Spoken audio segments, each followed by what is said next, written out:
김건희 하나 지키겠다고 검찰이 또다시 사기를 치다가 국민들에게 큰 비판을 받고 있습니다.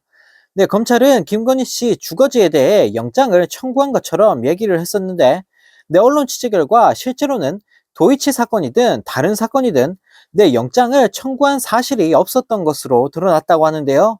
근데 앞서 검찰은 도이치모터스 주가 조작 사건과 관련해 김건희 씨에게 내 압수수색 영장을 청구하지도 않았으면서 마치 영장이 기각된 것처럼 밝혔다가 하루 만에 거짓인 게 들통이 났었습니다. 검찰이 이래놓고 물증이 없다라며 헛소리를 내뱉으면서 김건희 씨에게 무혐의 처분을 내리면서 증거를 못 찾은 게 아니라 일부러 안 찾았다는 부실 수사 의혹이 폭발하고 있다고 하는데요. 검찰이 국정감사 도중 공개한 도이치모터스와 코바나 콘텐츠 사건 영장 청구 내역을 보면 김건희 이름은 딱 한 번, 그것도 코바나 콘텐츠 기업 협찬 의혹 건으로 청구한 것만 나온다고 합니다. 검찰이 앞선 브리핑에서 김건희 씨 주거지도 영장을 청구했다라고 밝혔는데, 실제로는 코바나든 도이치든 주거지는 아예 없었던 건데요. 쉽게 말해 검찰이 주가 조작 사건과 관련해서 김건희 씨의 주거지도 사무실도 또 휴대전화도 그 어떤 것도 압수수색을 시도하지 않고 고작 계좌만 들여다본 겁니다. 반면 주가 조작과 관련된 다른 피의자들은 전혀 달랐다고 하는데, 검찰은 권오수 전 도이치모터스 회장과 1차 주포 이모 씨, 2차 주포 김모 씨, 그리고 컨트롤타워 역할을 한 이종호 전 블랙펄 인베스트 대표 모두 주거지와 휴대전화 등을 전방위 압수수색했다고 하는데요. 또 관계자나 도피 조력자도 압수수색 대상이었고, 돈줄 역할을 한 전주 손모 씨도 압수수색을 했다고 합니다. 김건희 이름은 공소장에 무려 289차례, 1심 판결문에는 37차례, 2심 때는 87차례나 나온다고 하는데요. 주가 조작꾼들이 짜고 친 통정매매 98건 가운데 김건희 씨 계좌가 47건, 절반 가까이나 연루돼 있다고 합니다. 김건희 씨의 계좌 없이는 주가 조작 범행이 설명되지가 않는 건데요. 이처럼 김건희 씨의 주가 조작 사건이 압수수색 시도 한 번도 없이 수사가 그대로 종결이 되면서 김건희 특검을 향한 국민들의 여론은 더욱더 뜨거워질 수밖에 없을 것 같습니다. 또 다른 소식입니다. 윤 대통령이 임명한 박철희 주일대사가 강제 동원이란 표현을 거부하는 충격적인 만행을 저지르면서 국민들을 열받게 만들고 있는데요. 이에 국힘당 의원조차 강제 동원은 역사적 사실이라며 여러 차례 지적할 정도였다고 합니다. 18일 도쿄에서 열린 주일본 한국 대사관에 대한 국정감사에서 박철희 대사는 강제 동원 표현을 한 번도 쓰지 않았다는 야당 의원의 질의에 외교적 파장을 고려해야 한다라는 역대급 헛소리를 날렸다고 하는데요. 이날 국감에서 이재정 민주당 의원은 왜 우리 대사님은 강제 노동이라는 말씀을 안 쓰시는지 모르겠다.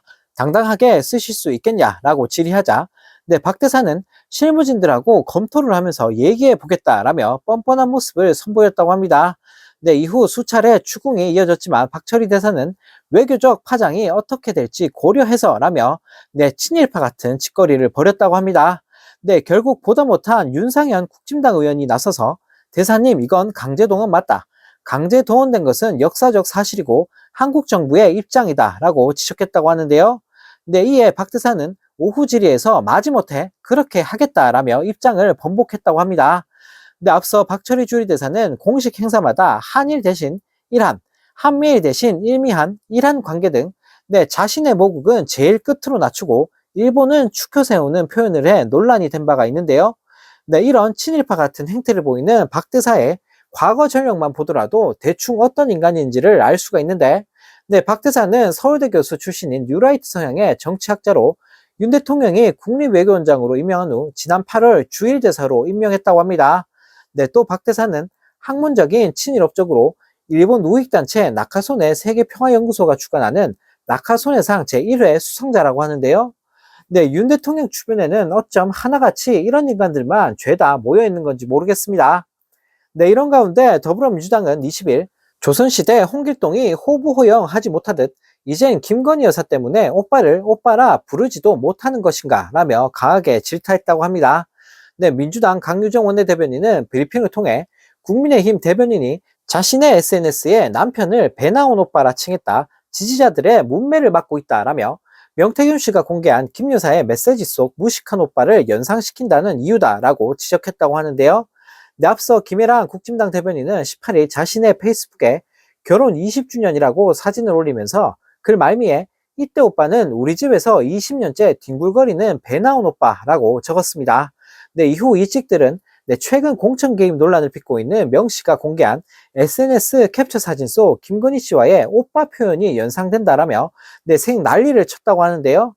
네, 민주당 강 대변인은 또 김 대변인의 용기와 솔직함에 지지를 보낸다라며 김 여사도 하루빨리 내가 쓴 글의 오빠는 내 남편이라고 자백하라라고 촉구했다고 합니다. 네, 이어 배 나온 오빠를 남편으로 둔 여당 관계자들이 홍길동이라도 되는가라며 오빠를 오빠라고 부를 수 없는 것인가라며 돌직구를 날렸다고 하는데요. 네, 그러면서 강 대변인은 김 여사 근처에는 금지어가 너무 많다라며 명품백도 아주 작은 파우치라 바꿔 부르고 이젠 오빠도 오빠라 부르면 안 되는 걸 보니 지금 이 나라가 김건희어로 지배받고 있는 김건희 제국이 맞나 보다라며 저격했다고 합니다. 네, 이어 김건희 제국어에서 허위 경력은 돋보이고 싶은 욕심이고 주가 조작의 이익은 23억의 시세 차익을 얻은 피해로 둔갑한다라며 바이든을 날리면이라 통역하더니 김건희 부부 제국어 통역엔 상식도 규칙도 없다라며 강하게 비판했다고 하는데요. 네, 마지막으로 강 대변인은 김건희 제국의 용비 요청가를 완성한 건 검찰이라며 도이치모터스 주가 조작 사건으로 김 여사를 무혐의 처분한 순간부터 검찰에게서 공정과 상식은 사라진 단어가 돼버렸다라고 지적했다고 합니다. 네, 그러면서 검찰은 이제 김건희 독점 변호사 모임, 김건희 전용 로펌으로 사전 속 의미 해석을 바꿔야 한다라고 지적했다고 하는데요.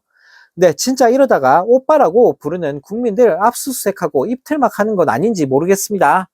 네, 또 다른 소식입니다. 더불어민주당이 김건희 특검을 통해 명태균 의혹도 규명하겠다라고 밝히면서 이 찍들을 당황하게 만들고 있습니다. 네, 노정면 민주당 원내대변인은 서면 브리핑에서 명태균 씨를 특검하자는 제안에 여당이 펄쩍 뛴다. 약점을 단단히 잡혔을 때 보이는 전형적인 모습들이라며 지적했다고 합니다.